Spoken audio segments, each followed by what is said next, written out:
जय श्री राम, जय हनुमान बाबा की जय। और मैं आज आपका फिर से स्वागत करता हूँ इस संपूर्ण सृष्टि ज्ञान चैनल में। और हम लोग आज बात करने जा रहे हैं चंद्रघंटा माँ के बारे में। इस वीडियो में आपको बताएंगे कि चंद्रघंटा माँ कौन है, उनका स्वरूप कैसा है, उनके बारे में क्या कथाएं प्रचलित हैं, इसके बारे में आज आपको हम बताएंगे। तो चलिए शुरू करते हैं। पर शुरू करने से पहले जय श्री राम, जय हनुमान बाबा और माँ चंद्रघंटा की जय। देखिए, आज का वीडियो माँ चंद्रघंटा के ऊपर आधारित है। तो ये कहा जाता है कि माँ दुर्गा की तीसरी शक्ति का नाम चंद्रघंटा है। नवरात्रि में तीसरा दिन चंद्रघंटा माँ को समर्पित होता है। माँ का स्वरूप परम शक्तिवान, शांतिदायक एवं कल्याणकारी होता है। चूँकि माँ के मस्तक में घंटे के आकार का अर्धचंद्र है, इसी कारण से माँ का नाम चंद्रघंटा पड़ा। माँ के शरीर का रंग स्वर्ण या सोने के समान चमकीला है और माँ का वाहन सिंह है। और पर कहीं कहीं लिखा गया है कि माँ का वाहन बाघ भी कहा गया है। माँ की उपासना एवं आराधना से मनुष्य के समस्त सांसारिक कष्ट खत्म हो जाते हैं। माता चंद्रघंटा की पूजा करने से उपासक की सब इच्छाएं पूरी होती हैं। और माता की पूजा करते समय इनमें या इनको दूध या दूध से बनी हुई मिठाई एवं खीर का भोग लगाया जाता है। वह इसलिए लगाया जाता है कि माता को सफ़ेद रंग बहुत प्रिय है। तो फिर बता दें, चूँकि माता को सफ़ेद रंग बहुत प्रिय है, इसलिए माता की पूजा करते समय इनको दूध या दूध से बनी मिठाई या खीर का भोग लगाया जाता है।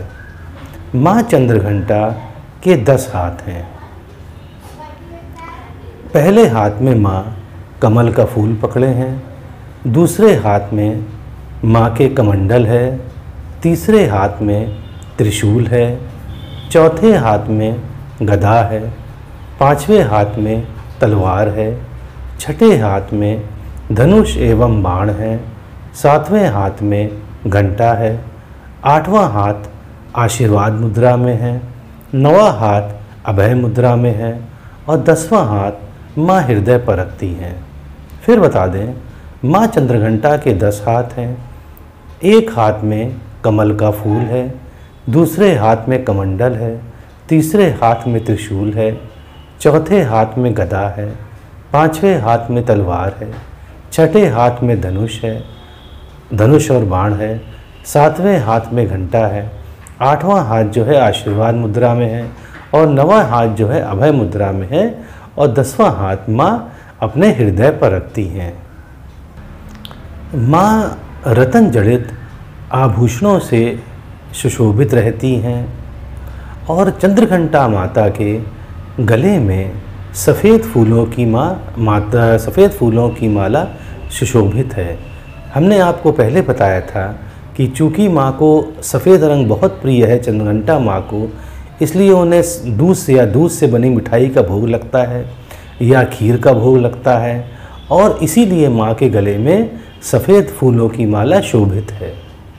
माँ को सफ़ेद रंग बहुत पसंद है और जो माँ का मंत्र है वो कुछ इस प्रकार है: ओम ऐं ह्रीं श्रीं चंद्रघंटाय नमः। ओम ऐं ह्रीं श्रीं चंद्रघंटाय नमः। माता के और भी मंत्र हैं, पर ये मंत्र आसान है पढ़ने को।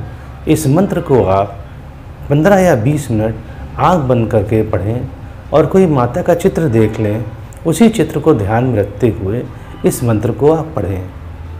माँ चंद्रघंटा का तीसरा नेत्र हमेशा खुला रहता है। यह इसलिए है क्योंकि माँ राक्षसों का संहार करने के लिए हमेशा सजग एवं तत्पर रहती हैं। इनके घंटे की ध्वनि से जितनी भी नकारात्मक शक्तियां हैं सब भाग जाती हैं। पौराणिक कथाओं के अनुसार माँ चंद्रघंटा ने महिषासुर का वध किया था। माँ चंद्रघंटा की कृपा से साधक को अलौकिक दर्शन होते हैं और कभी कभी ये भी देखा गया है कि जब माँ चंद्रघंटा की पूजा करी जाती है तो अपने आप से बड़ी अच्छी महक या इत्र जैसी महक आसपास आ जाती है। माँ का ध्यान हमारे इहलोक और परलोक दोनों के लिए कल्याणकारी एवं सद्गति देने वाला है। माँ चंद्रघंटा की आराधना से साधक में वीरता और निर्भयता के साथ ही सौम्यता और विनम्रता का भी विकास होता है। ऐसी देखिए माँ की कृपा है। अब हम आपको बताएंगे कि माँ चंद्रघंटा से जुड़ी कथा क्या है और कैसे माँ चंद्रघंटा का उदय हुआ। तो देखिए हम बताते हैं आपको। एक समय की बात है कि देवताओं और असुरों के बीच लंबे समय तक युद्ध चलता रहा। महिषासुर असुरों का राजा था और भगवान इंद्र देवताओं के राजा थे। महिषासुर ने देवताओं पर विजय प्राप्त कर ली और इंद्र का सिंहासन हासिल कर लिया और स्वर्गलोक पर राज करने लगा। सभी देवतागण परेशान हो गए और इस समस्या का हल निकालने के लिए सभी देवता ब्रह्मा विष्णु और महेश के पास गए। देवताओं ने बताया कि महिषासुर ने इंद्र और अन्य देवताओं के सभी अधिकार छीन लिए हैं और उन्हें बंधक बनाकर स्वयं स्वर्गलोक का राजा बन गया है। देवताओं ने बताया कि महिषासुर के अत्याचार के कारण सभी देवता पृथ्वी पर विचरण कर रहे हैं क्योंकि स्वर्ग में उनके लिए कोई स्थान नहीं है। यह सुनकर ब्रह्मा विष्णु महेश को अत्यधिक क्रोध आया और जब क्रोध इतना आया कि इसी क्रोध के कारण तीनों के मुख से ऊर्जा उत्पन्न हुई।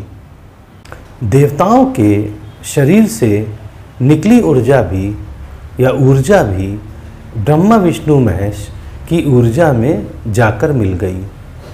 सभी ऊर्जाओं से देवी का अवतरण हुआ। भगवान शंकर ने देवी माँ को त्रिशूल दिया और भगवान विष्णु ने चक्र प्रदान किया। इसी प्रकार अन्य देवताओं ने भी माता के हाथ में अस्त्र शस्त्र सजा दिए। इंद्र ने भी अपना वज्र और ऐरावत हाथी से उतारकर एक घंटा दिया माँ को और सूर्य ने अपना तेज और तलवार दिया और सवारी के लिए एक शेर दिया। देवी और महिषासुर से युद्ध करने के लिए तैयार हो गई थी। माँ का विशालकाय रूप देखकर महिषासुर समझ गया कि अब उसका काल आ गया है। महिषासुर ने अपनी सेना को देवी पर हमला करने को कहा। अन्य दैत्य और दानव के दल भी माँ के साथ युद्ध में जूझ पड़े या कूद पड़े। देवी ने एक ही झटके में सभी दानवों का संहार कर दिया और बहुत वर्षों तक युद्ध चलता रहा महिषासुर और माँ चंद्रघंटा के बीच। अंत में माँ चंद्रघंटा ने महिषासुर का वध कर दिया। देखिए ये तो कथा थी जो हमने बताई आपको। और माँ चंद्रघंटा ये कहा जाता है कि ये शुक्र ग्रह की देवी मानी जाती हैं और पूजा करने से शुक्र का दोष अगर कुंडली में है तो ख़त्म हो जाता है। तो आज हमने बताया आपको कि माँ चंद्रघंटा कौन है और इनका स्वरूप क्या है और इनकी तीसरे दिन जो नवरात्र में पूजा क्यों होती है, इनको पसंद क्या है, क्या भोग लगता है। तो अच्छा लगता है तो सब्सक्राइब करिएगा। अब मुझे आज्ञा दें। जय श्री राम, जय हनुमान बाबा, चंद्रघंटा माँ की जय।